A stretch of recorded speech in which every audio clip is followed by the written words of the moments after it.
Welcome back to Conflicts of Interest. This is episode 792, and today is April 30th, 2025. I'm the host of the show, Kyle Anzalone.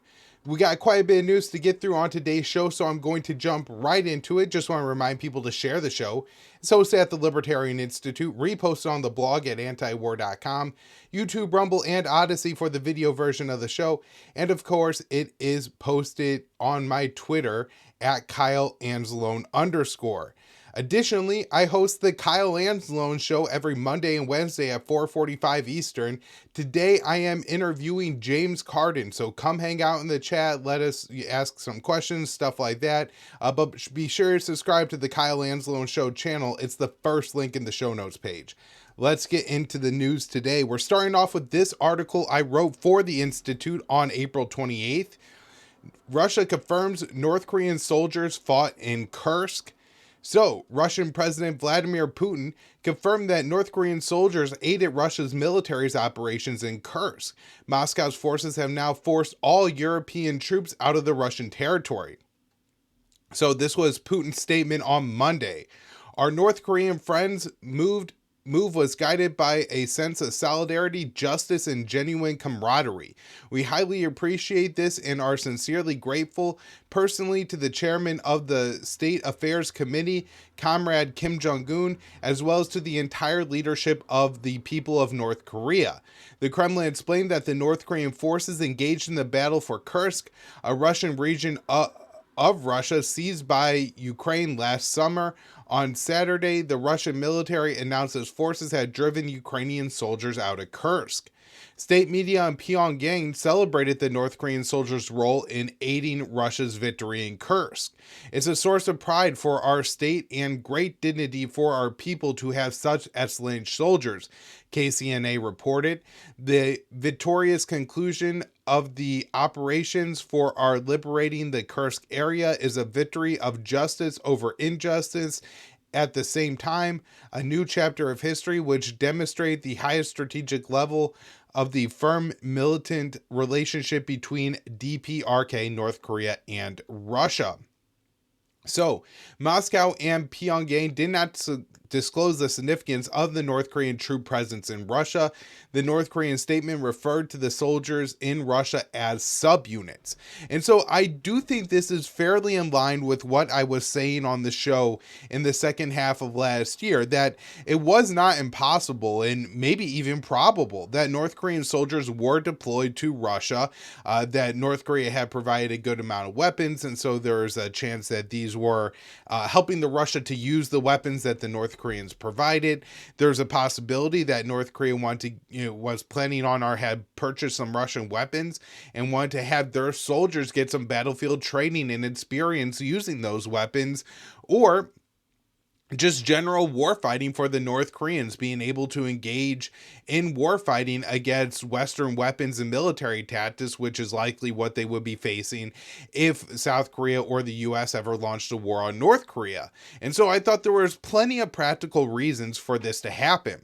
Now, additionally, former guest of the show and somebody I'm in pretty regular contact with, Joe Terwillinger, me and him had a brief exchange, and I asked him what he thought about this, and he let me know that this is what he expected as well. He thought this was particularly North Korea and Pyongyang seeing an opportunity to really cement the Russian and the North Korean relationship, and I think we see this in the statement from KCNA.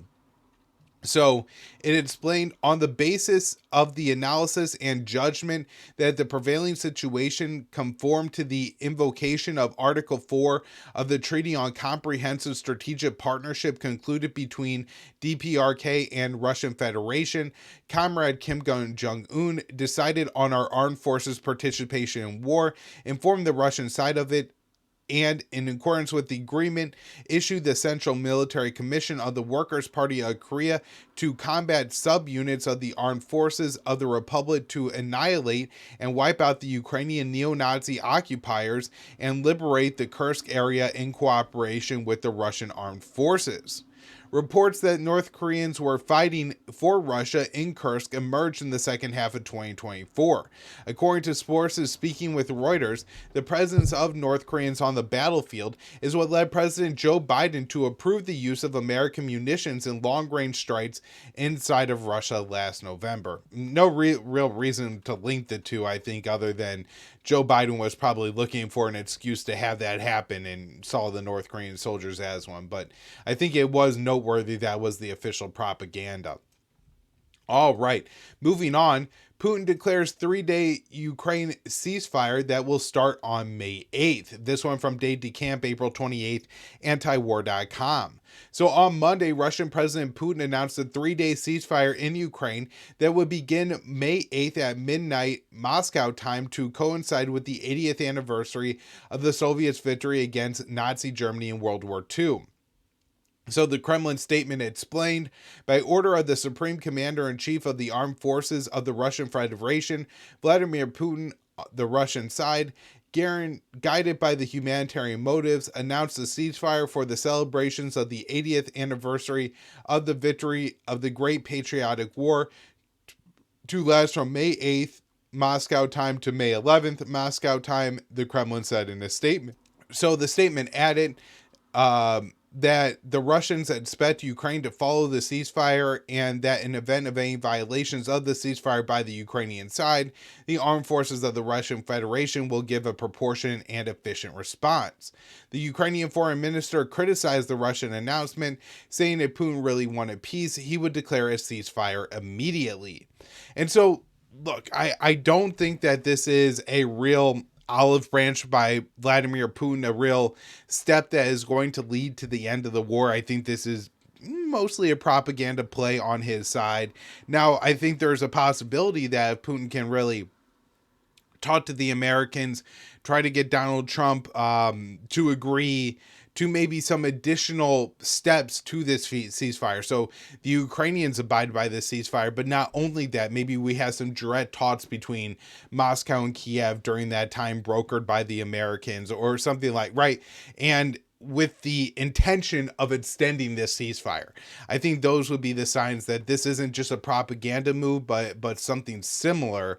There was a ceasefire declared a couple weeks ago for Easter, and I really didn't even bother to cover it because both sides just complained about the number of ceasefire violations. It seemed like there was more ceasefire violations than actual moments of ceasefire on the ground. So we'll see what happens here. The Ukrainians, of course, won a unilateral ceasefire, just an overall ceasefire at this point. The reason that the Russians don't want that is, of course, that they're winning at this point. They're taking more territory on the ground, and a long pause in the fighting, if it's not going to lead to an end of the war, is going to allow the Ukrainians to rearm and put up a more formidable defense for when the Russians eventually relaunch their attacks. And so from the Russian perspective, that's really not practical. I think the trouble is, and this is something that Ian Proud explained when I talked to him on the Kyle Anzalone show on Monday, is without a ceasefire, a permanent end to the war is going to be hard to achieve.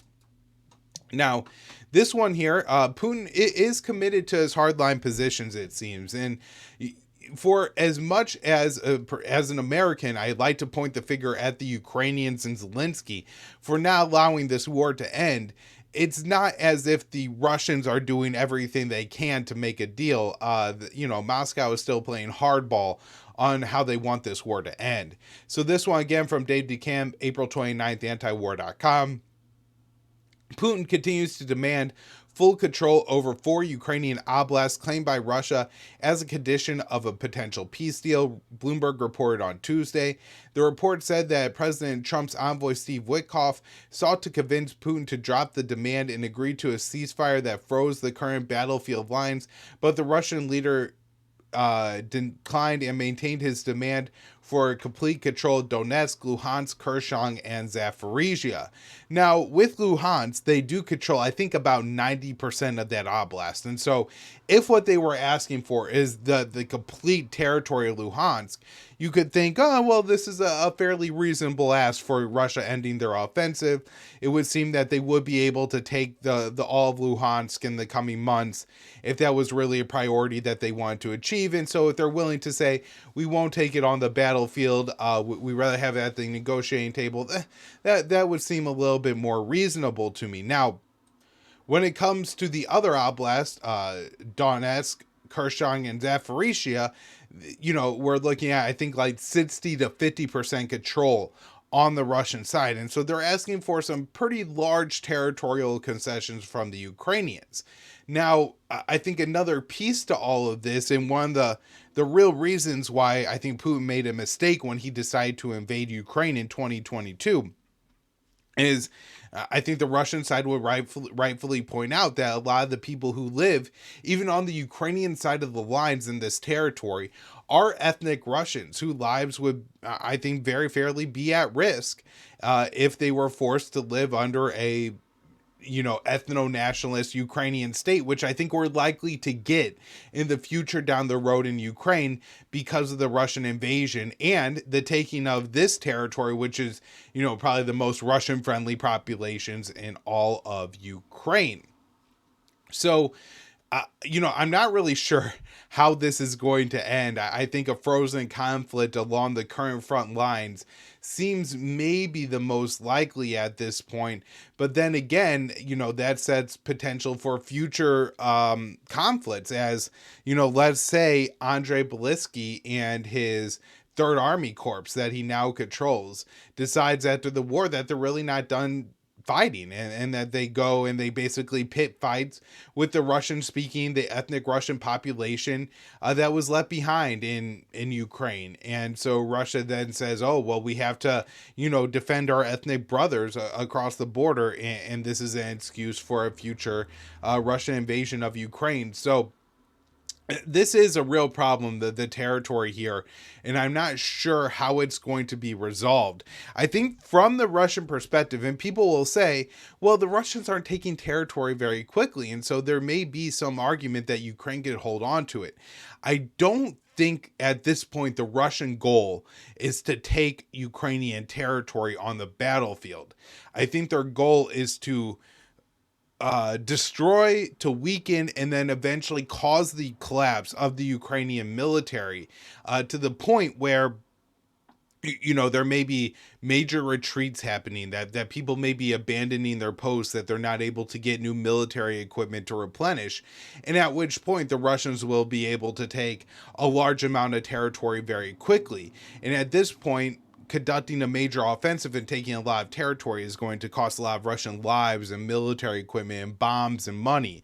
Where if they take this territory at the slow pace and continue to, give the Ukrainians just as good as they're receiving, the war of attrition plays into the favor of the Russians. And so I think the Russian goal at this point is to take this territory, but they plan to take it after either the Ukrainian army collapses or Kiev is in such dire straits they're willing to agree to just about any deal. Moving on to this article that I wrote for the Libertarian Institute on April 29th. Israel accused of using starvation warfare in Gaza at World Court. So South Africa charged Israel with violating international law in Gaza during arguments before the International Court of Justice. Tel Aviv has imposed a full blockade on the Palestinian territory since the beginning of March. The ICJ began hearing statements on Tel Aviv's obligations to the Palestinians under Israeli military occupation on Monday. Palestinian ambassador to the Netherlands, Amar Hajij, accused Israel of breaching international law in Gaza and the West Bank. Israel is starving, killing, and displacing Palestinians while also targeting and blocking humanitarian organizations trying to save their lives, he said. On Tuesday, South Africa's representative Jamon Hendricks, argued that international law prohibits Israel from the use of starvation as a method of warfare, including under siege or blockade. Israel may not collectively punish the protected Palestinian population, which it holds under unlawful occupation. Now, this I do think is important to talk about and bring up. And even though I am a libertarian, you got to look at a situation like what you have going on in the occupied territories and understand that Israel does have a responsibility to the Palestinian population.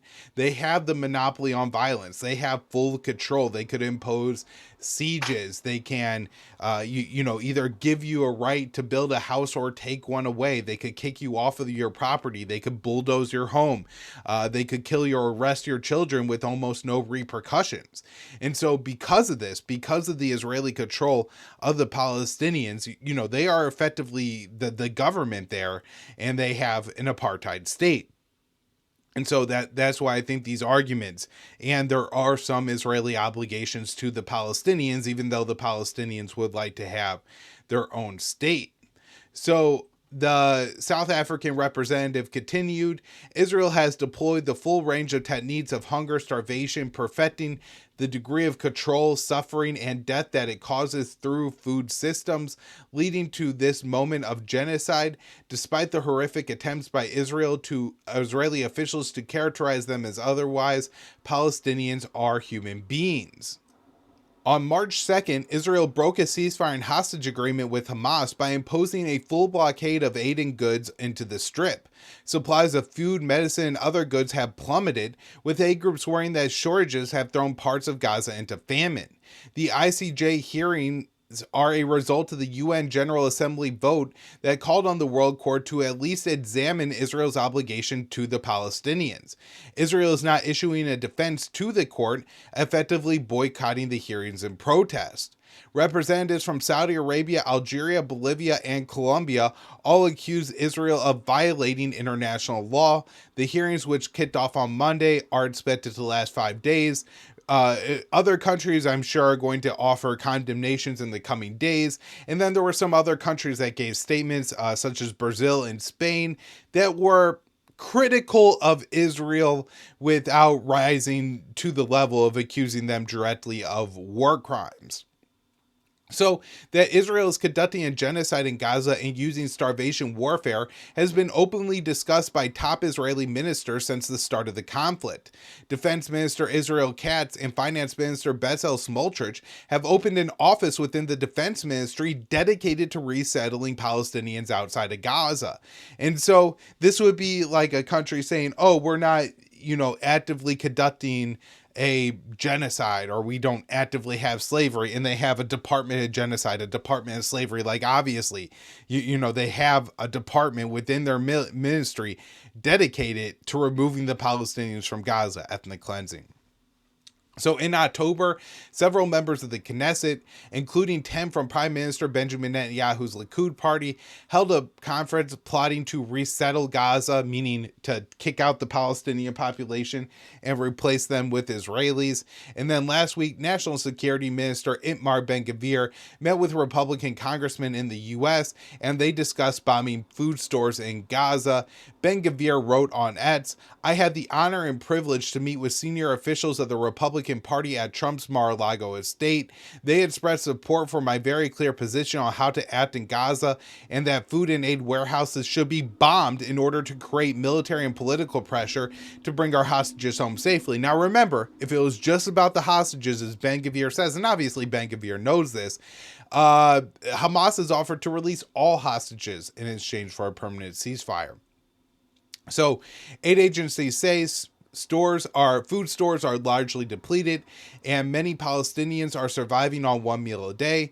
Tens of thousands of children have begun to show signs of malnutrition. I think that 60,000 that aid groups have measured actually entering into some form of malnutrition.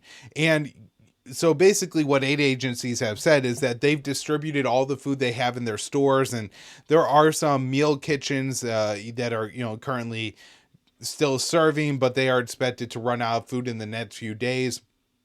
And believe they estimate 1 million Palestinians are surviving, and many of them children, surviving on just a single meal a day. I cannot imagine myself only being forced to eat one meal a day, but particularly the children, what that would mean. Like if your child can only eat one meal a day, that would be absolutely horrific and unbearable, and I'm sure would drive many people to do some pretty insane and violent things. All right, next up here. This one from Dave DeCamp, antiwar.com, April 28th. Netanyahu vows Israel will maintain military control over Gaza. And so I have 4 or 5 stories here that I think all relate very well to the one I wrote yesterday about the International Court of Justice, because we'll hear the Israeli defenders in the U.S. try to say, oh, Israel isn't conducting a genocide. This isn't an ethnic cleansing. It's just about the hostages. It's just about the safety of the Israelis. When the Israelis are willing to make it clear that that's not the case, that they are just going to take Gaza for themselves, that it's going to be under military occupation until all the Palestinians are removed. And then at that point, they'll resettle it with Israelis, effectively cleansing the Palestinians from their homeland. So this was a statement from Netanyahu to the Jewish News Syndicate in Jerusalem. Hamas will not be there. We're not going to put the PA there, the Palestinian Authority. Why replace one regime which is sworn to our destruction with another regime that is sworn to our destruction? We won't do that. Israel will in any case control the area militarily. We're not going to succumb to any pressure not to do that. And so it's clear that Netanyahu is not planning to end the war. And now we get some, I think, a little bit more blatant statements from the more extreme top ministers of the Israeli government, including the finance minister. Israeli finance minister Bezalel Smotrich has said Israel would stop its military operations only if hundreds of thousands of Palestinians are removed from Gaza and Syria is partitioned, among other conditions. So he said, with God's help and with the valor of our comrades in arms who continue to fight even now, we will end this campaign when Syria is dismantled, Hezbollah is severely beaten, Iran is stripped of its nuclear threat, Gaza is cleansed of Hamas, and hundreds of thousands of Gazans are on their way out of it to other countries. Our hostages are returned, some to their homes and some to the graves of Israel, and the state of Israel is stronger and more prosperous. So Smotrich is a West Bank settler himself and is a major proponent of ethnic cleansing of Gaza and the collective punishment of the civilian populations. Last year, he said that it may be moral and justified for Israel to starve millions of Palestinians in Gaza to death. Smotrich is the leader of the Religious Zionism Party and has significant power in the Israeli government, and threatened to quit the coalition if Prime Minister Benjamin Netanyahu didn't break the ceasefire deal that was signed in January and restart the genocidal war after the first phase was completed. So addressing Netanyahu in a speech on Tuesday, Smotrich said it was the hour to change the history of the state of Israel and the Jewish people. The government of Israel and the entire people of Israel will be with you and behind you in the decision to do everything in our power to fortify Israeli security. You and we have no mandate to miss this opportune moment, Smotrich added. So they're going to go as far as they can with this.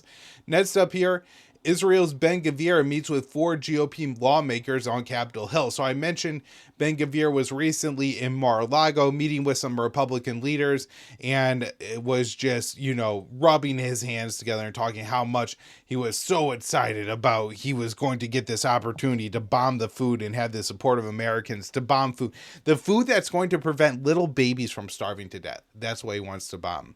So Israeli National Security Minister Itamar Ben Gvir, the leader of the far-right Jewish Power Party, landed meetings with 4 Republican members of Congress on Monday during a trip to Capitol Hill. Ben Gvir, an outspoken proponent of ethnic cleansing in Gaza, told the Times of Israel that the lawmakers he met with included Representative Brian Mast, a Republican from Florida, the head of the House Foreign Affairs Committee, who previously volunteered with the Israeli military and once wore his IDF uniform on Capitol Hill. Mass is a strong backer of Israeli settlements and recently directed his staff to refer to the Israeli-occupied West Bank as Judea and Samaria, a biblical name the State of Israel uses to refer to the Palestinian territory. Ben Gvir is a West Bank settler himself and wants Israel to annex the territory. Ben Gvir also met with Reps Jim Jordan, Claudia Tannery, and Mike Lawler. The Israeli minister said he didn't come to discuss any particular issues, but wanted the lawmakers to get to know him. He said, I didn't ask them afterwards whether they'll vote Ben Gvir, but I wanted them to get to know me, and I think they really liked what they heard. Ben Gvir said the lawmakers expressed their full-throated support for Israel and didn't put any pressure on him to change politics. The meeting comes as Israel is slaughtering dozens of Palestinians in Gaza every day and has been imposing a total blockade on the territory for nearly 2 months, and children are starving. Ben Gvir has called on Israel to bomb food stocks, and beyond that, he's also, bragged about making conditions in Israeli prisons almost intolerable for Palestinians. We've seen 18-year-olds starve to death in Ben Gvir's prisons. Palestinians have been routinely tortured in his prisons. He's called for the execution of prisoners to make way for more prisoners. He is just a sick, disgusting, and disturbed man who not only should not be welcome in the United States, but that he gets a better greeting on Capitol Hill than almost any American would is an indictment of our government and particularly GOP leadership. So the Israeli minister has faced protests as he traveled around the U.S. and was confronted by anti-war activists while he was on Capitol Hill. The very brave Medea Benjamin, a co-founder of Code Pink, said in a post on X that included a video of the confrontation, Israeli war criminal Itamar Ben Gvir can't handle confrontation from protesters at U.S. Capitol Hill. As Minister of National Security, Ben Gvir has openly endorsed the ethnic cleansing of Gaza and intentionally bombed civilians and civilian infrastructure. Another thing that happened while he was here, he was apparently speaking at a temple in somewhere in New York City, and this led to protests outside the temple, and then some Israeli Orthodox Jewish Orthodox and pro-Israeli hooligans then attacked some of the protesters following that, including one woman who was not only Jewish but was an Israeli citizen. So last up here on the Gaza stories, we had this one, Amnesty International, Israel carrying out live stream genocide in Gaza. So Amnesty International said in its annual human rights report that Israel is carrying out a live stream genocide as the world looks on. So Secretary General Angus Callarand said in an introduction to the report, since October 7th, 2023, when Hamas perpetrated horrific crimes against Israeli citizens and others and captured more than 250 hostages, the world has made audience to a live stream genocide. States watched on as if powerless as Israel killed thousands upon thousands of Palestinians, wiping out entire multi-generational families, destroying homes, livelihoods, hospitals, and schools. And of course, everybody who listens to this show knows this, but I think it's important when major aid organizations say it, because when people in the independent media say it, you get accusations of, oh, you just don't like the Jews, you're anti-Semitic, this, that, and the other is the reason. But when groups like Amnesty International says it, nobody really believes that Amnesty International is anti-Semitic and just hates the Jews, and that's why they're doing this. And so I think to the average American, it seems far more powerful. Now, two stories on Yemen here before we wrap up. The first up, U.S. Navy loses FA-18 fighter jet during Houthi attack in the Red Sea. A U.S. official has told CNN that the U.S. Navy lost a FA-18 Super Hornet fighter jet that fell off the aircraft carrier USS Harry Truman in the Red Sea during a Houthi attack on the U.S. warship. The Navy said in a statement that the $60 million fighter jet was actively under tow in the hangar bay when move crew lost control of the aircraft and tow tractor were lost overboard. The Navy said the sailors took immediate action to move clear of the aircraft before it fell overboard, and that one sustained minor injuries in the incident. The U.S. official speaking with CNN said the FA-18 fell overboard while the Harry Truman was making a hard turn to avoid a Houthi attack. And I am surprised that the Houthis are actually able to hit close enough to an U.S. aircraft carrier to cause it to make a hard turn. Even more surprised that this would cause a fighter jet to fall overboard. And so this, I would guess, from the Houthis, from the perspective of Ansar Allah, a major victory, costing the U.S. a fighter jet. Even if it wasn't shot down, it effectively has been taken out of commission by the Houthi attack. Now, next up here, Pentagon says U.S. has struck over 1,000 targets in Yemen since March 15th. And now the important part of this story, I think, is I don't know if it's true that they've hit 1,000 targets in Yemen. They probably haven't hit 1,000 military targets in Yemen. Most of them, maybe even majority, are civilian targets. However, what is clear is that it hasn't eroded the capabilities of Ansar Allah seemingly at all. And so all these munitions, these billions of dollars spent, the innocent civilians killed have all been effectively for nothing. The U.S. hasn't achieved anything from it. All right, everybody. That's where I'm going to wrap up the show today. Thank you all so much for tuning in.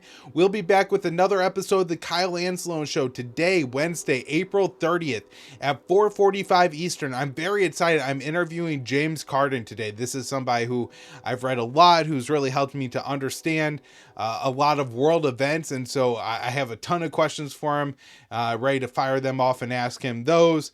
And hopefully you will all tune in. The subscription where you can sign up for the Kyle Anzalone Show is the first link in the show notes page, wherever you're listening to the show. So it's very easy to find. And then we'll be back with another episode of Conflicts of Interest on Friday morning. Thanks, everyone.